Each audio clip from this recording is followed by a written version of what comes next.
وہی خداوندی کے لیے نزول کا لفظ تھا، بارش کے لیے نزول کا لفظ تھا۔ یہ چشمہ وہ ہے جس کے لیے تسنیم کا لفظ ہے، آبشار کی طرح اوپر سے نیچے آ رہا ہوگا، بلندیاں اس کے اندر ہیں۔ اس کا جو سورس ہے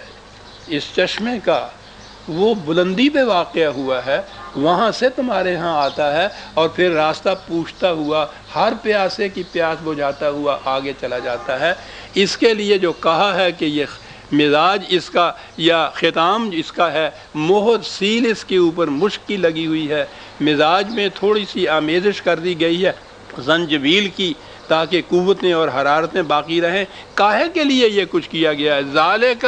فلیتنافس المتنافسون، یہ اس لیے ہے کہ زندگی کی شاہراہ کے اوپر اقوام عالم میں جو آگے بڑھنا چاہتا ہے وہ اس سے آگے بڑھ جائے۔ یہ اس لیے یہ مشروبات اور جنت کی آسائشیں دی جا رہی ہیں، یہ منافست کے لیے ہیں، آگے بڑھنے کے لیے ہیں قوموں کی زندگی میں۔ مومن بالائے ہر بالا ترے،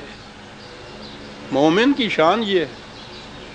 جتنا اونچے بلندی کے اوپر ہے اس سے بھی وہ بلند، اس لیے کہ غیرت او برنت عبد ہم سرے، وہ پیچھے رہ جانا تو ایک طرف رہا، اس کی تو غیرت یہ بھی نہیں برداشت کر سکتی کہ کوئی ہمدوش اس کے ہو جائے، وہ آگے جاتا ہے، بلندیوں پہ جاتا ہے۔ مزاج ہو من تسنیم عین یشرب بہل مقربون، کاہے کے لیے؟ پھر فی ذالک فلیتنافس المتنافسون، جس نے آگے بڑھنا ہے وہ آگے بڑھتا ہوا چلا جائے۔ 83/26-22 یسکون فیہا کاسن کانا مزاجھا زنجبیلا عینا فیہا تسمی سلسبیلا ویطوف علیہم ولدان مخلدون اذا رأیتہم حسبتہم لؤلؤا منثور۔ اور پھر معاف رکھیے، جنت والوں کے ہاں ان کے اہل و عیال میں سے بھی ہوں گے، لیکن صرف وہ جو جنت میں جانے کے مستحق ہوں گے، صرف بڑے باپ کا بیٹا ہونے کی وجہ سے نہیں جنت میں پہنچ جائے گا۔ یہ تو نسبت کوئی شے وہاں نہیں ہے کہ دریرہ فلاں ابن فلاں چیزیں نہیں، وہ خود مستحق ہوں گے۔ وہ نقشہ ایسا کھینچا ہے نا، جی چاہے گا نا کہ انسان خود ہے، بیوی بچے بھی ساتھ ہوں گے، تو ان سے کہا ہے کہ یاد رکھو ان کی نجات کا بھی فکر کرو، جب اس صورت میں تمہارے ساتھ ہوں گے تو اس قسم کے جو بچے تن و من، توانا، خوبصورت، خوش گل، سعادت اتوار، یہ بھی وہ ساتھ ہوں گے وہاں۔ تم ان کو دیکھو تو ایسا نظر آئے جیسا چمکتے ہوئے، یعنی یہ موتی سے تشبیہ جو دی جاتی ہے، بے داغ سیرت جو ہوتی ہے وہ اس کی تشبیہ دی جاتی ہے موتی سے، درخشندہ تابندہ گوہر،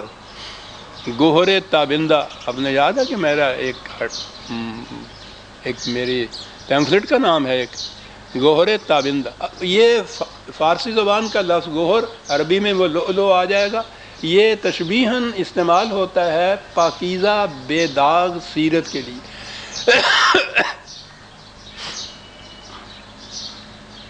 اس قسم کے وہ نوجوان بیٹے، اولاد بھی ساتھ ہوگی۔ اور پھر منصور کا لفظ، کیا بات ہے! یوں تو ویسے ہی موتیوں کے لیے یہ آتا ہے بکھرا ہوا، تو اس کے معنی یہ ہیں کہ وہ ان گھر والوں ہی کے لیے نہیں کہ چار دیواری میں بند کر کے ان کو رکھ چھوڑا ہوا کہ باہر نہ نکلنا، اللہ بابا لے جائے گا بچوں کو، ہم تو ڈراتے ہیں نا ان کو۔ یہ صورت نہیں ہے اس معاشرے کے اندر، ان کو معاشرے میں پھیلایا ہوا ہوگا، وہ ہر جگہ جا سکیں گے، آ سکیں گے، یعنی وہاں یہ ڈر نہیں ہوگا کہ کسی طرح سے غلط قسم کی تربیت کی چیزیں بچوں کو متاثر کر جائیں گی، باہر نہ بھیجو ان کو، بابا پتہ نہیں وہ معاشرہ کس قسم کا ہے۔ وہ تو سارا معاشرہ جنت ہوتی، جنت میں کوئی گوشہ بھی جہنم نہیں ہوتا، جیسے جہنم کا کوئی گوشہ بھی جنت نہیں ہوتا۔ لؤلؤ منصور۔ اب یہ سارا کچھ کہنے کے بعد اذا رأیت ثم رأیت نعیما و ملکا کبیرا، اب آ گئی بات کیا کچھ میسر ہو۔ جلال اور جمال دو ہی چیزیں ہیں کائنات کے اندر، آسائشیں، زیبائشیں، آرائشیں، یہ ایک طرف، یہ جمالیات کی چیزیں ہیں، اور اس کے ساتھ مملکت، قوت، اقتدار، یہ جلال کی چیزیں ہیں۔ قرآن کا خدا جو ہے عزیز حمید ہے، صاحب قوت بھی ہے، مستحق حمد و ستائش بھی ہے۔ کہا کہ اس معاشرے کو تم دیکھو گے، پھر دیکھو گے، بار بار دیکھو گے تو دونوں چیزیں وہاں نظر آئیں گی، آسائشیں اور زیبائشیں بھی نظر آئیں گی، قوت و جبروت بھی نظر آئے گا، ملکن کبیرہ،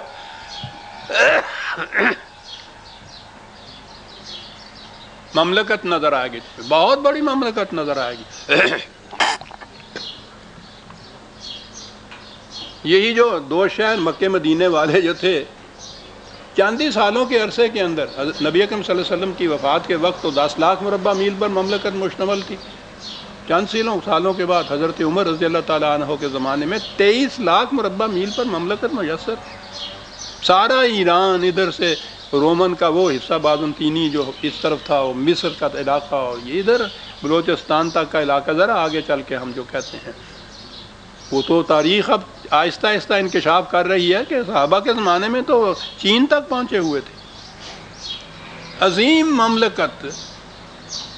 جس کے بچے کھچے ٹکڑے جو ہیں،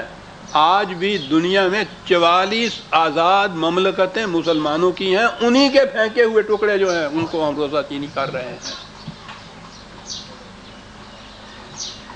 یہ الگ بات ہے کہ وہ مملکت کاہے کے لیے تھی اور یہ مملکتیں ہماری کاہے کے لیے ہیں، لیکن پھر بھی وہ مملکتیں جو تھیں وہ اس ٹوٹنے کے بعد بھی ان کی کیفیت یہ کیفیت، وَمُلْكًا كَبِيرًا۔ تو آپ دیکھیے گا کہ یہ کوئی فقیروں کی، تقیہ والوں کی، خانقاہ والوں کی باتیں نہیں ہو رہی ہیں، ملک کبیر بھی اس کے ساتھ دیا جا رہا ہے۔ استخلاف فی الارض ایمان اور عمل صالحہ کا قرآن نتیجہ بتاتا ہے۔ ملک کبیرہ، عالیہم ثیاب سندس وخضر واستبرق، وہ دیکھیے وہی جو پیچھے سے چلی آ رہی تفاصیل، پھر وہ آ گیا، لباس ان کے ریشم کے، دبیز ریشم کے، باریک ریشم کے، وحلوا اساور من فضۃ، اساورہ، یہ بڑا عجیب لفظ، معنی اس کے تو بلندی کے ہوتے ہیں، سارا یہ سورہ ان کے ہاں ترجمہ ہے، یہ سوار جہاں سے لفظ آیا، یہ قرآن کی صورت جہاں سے یہ لفظ نکلا، بلندیوں کی طرف لے جانے والی چیز۔ ایرانیوں کے ہاں وہ جو شہنشاہ کے مقرب ہوتے تھے، قریب ترین لوگ، جیسے اکبر کے نورتن ہمارے ہاں مشہور ہے، ان کے ہاں جو اس قسم کے مقرب ہوتے تھے ان کو وہ کنگن پہنایا کرتے تھے، چاندی کے، سونے کے، وہ نشانی ہوتی تھی کہ یہ شہنشاہ کے مقربین ہیں، گنے چنے ہوئے وہ لوگ ہوتے تھے۔ یہ اساورہ من فضۃ، وہ اساورہ ہے کہ جنہیں تم دیکھتے ہو کہ وہاں کے بلند ترین ہستیوں کی، شخصیتوں کی، صاحب قوت و جلال والوں کی نشانی ہوتی ہے، یہ نشانی اہل جنت کی ہوگی۔ وہی الفاظ اور وہی نقشہ کھینچا جا رہا ہے، جیسا میں نے ابھی عرض کیا، جو ان کے سامنے اہل ایران کا تھا، اساورہ من فضۃ وسقاہم ربہم۔ اب پھر آئی بات وہی، پینے کے لیے کیا چیز ہوگی؟ شرابن، ڈرنک، پینے والا، طہورا، جس سے سیرت میں پاکیزگی پیدا ہو جائے، جسے ہم شراب کہتے ہیں، اس سے جو سیرت پیدا ہوتی ہے وہ تو ہمارے سامنے ہے نا، شراب ہے، شرابن طہورا ہے۔ اور ان سے یہ سب کچھ دینے کے بعد کہا کہ یہ کچھ خیرات کے طور پر نہیں تمہیں دیا جائے گا کہ ہاتھ سے لو اور آنکھیں شرما جائیں، نہیں، یہ بات نہیں، وہ تو تم نے اس کو بگاڑا اپنے مزاج کے مطابق، تو بخشیش اس کا نام رکھ دیا۔